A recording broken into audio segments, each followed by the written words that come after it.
Welcome to biology class. In this video, we are going to start a new lesson. Unit 14, Transportation in plants and circulation in animals.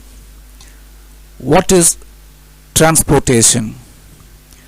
Transportation is the carrying of substances from one place to another place. Transportation is seen in plants and animals. Let us see the introduction first. Multicellular organisms are made up of millions of cells. Every cell needs a continuous supply of nutrients and oxygen. Nutrients and oxygen are necessary to maintain life.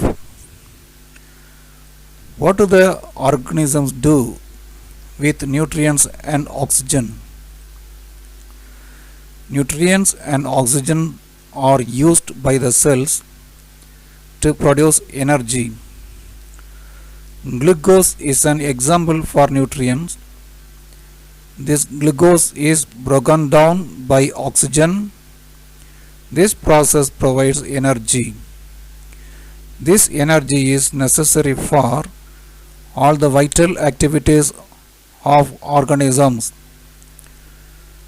So there is a need for the transportation of nutrients and oxygen. A plant needs water for various activities. Water and minerals are transported from root system to various parts with the help of xylem elements. A leaf needs water for photosynthesis. This water is transported from root to the leaves through the xylem elements. Leaves prepare food material by photosynthesis. The prepared food materials are transported from leaves to the needed areas through phloem elements. Xylem and phloem are the transporting elements in a plant. In animals, substances like nutrients, salts, oxygen, hormones, and waste products are circulated around the body by circulatory system. The central part of the circulatory system is heart. Blood vessels, lymph, the heart and blood are the components of circulatory system. The circulatory system transports various substances in human beings and animals. In plants, transportation is done by some forces. They are diffusion, active transport, osmosis, and imbibition. Let us learn these forces one by one in detail. Diffusion involves the movement of solid, liquid, and gas molecules. In diffusion, the molecules move from their region of higher concentration to their region of lower concentration. In this picture, this side shows molecules in higher concentration. The other side has molecules in lower concentration. So we can imagine the direction of movement of molecules in diffusion. In diffusion, the molecules move from the region of higher concentration to lower concentration. Diffusion involves the movement of solid, liquid, and gaseous molecules from a region of higher concentration to a region of their lower concentration. Diffusion is a passive process. What is the reason? Energy is not required for diffusion, so it is called as a passive process. Look at the picture. Here there is a cell. It is given in yellow color. Inside the cell, the molecules are in lower concentration. Outside the cell, the molecules are in higher concentration. So the molecules move from the region of higher concentration to the region of lower concentration. What will happen after diffusion? After diffusion, see the diagram after diffusion.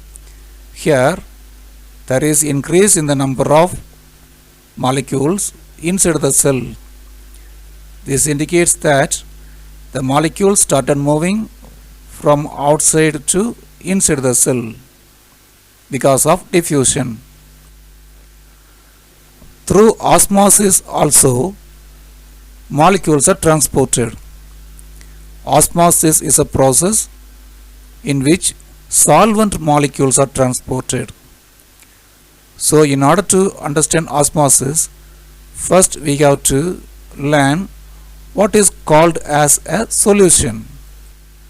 A solvent molecule combines with solute to form a solution. If we mix a solvent and solute, a solution will be formed.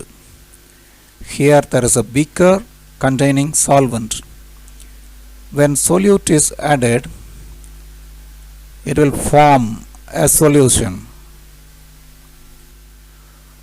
Osmosis involves movement of solvent molecules. Water is a solvent molecule.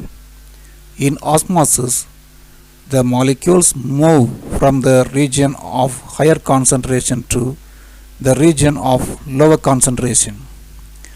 In osmosis, movement of solvent takes place through a semi-permeable membrane. Around the cell, there is a plasma membrane. The plasma membrane is a semi-permeable membrane. It is called selectively permeable membrane because it selects and allows some substances to pass through. Like diffusion, osmosis is also a passive process. It does not need energy. Let us find out the direction of movement of molecules in this picture. In this picture, a membrane separates two different solutions of two different concentrations. In one side, the solution has more solute molecules. On the other side, the solution has less number of solute molecules, that is dilute solution. Dilute solution has more number of water molecules than a concentrated solution. So here the water will move from the dilute solution to concentrated solution. Water moves from the region of its higher concentration to the region of its lower concentration through membrane. So this is a direction of movement of water. Let us learn and experiment to understand osmosis. This picture shows a beaker filled with water. A thistle funnel filled with sugar solution is kept inside the beaker. The mouth of the thistle funnel is covered by a semi-permeable membrane. What is inside the thistle funnel? Sugar solution is inside the thistle funnel. What is taken inside the beaker? Pure water is taken inside the beaker. Pure water has water molecules with greater concentration. Sugar solution has more solute molecules than water molecules. So water from the beaker crosses the semi-permeable membrane and enters into the thistle funnel. As a result of this, there is increase in the level of sugar solution in the thistle funnel.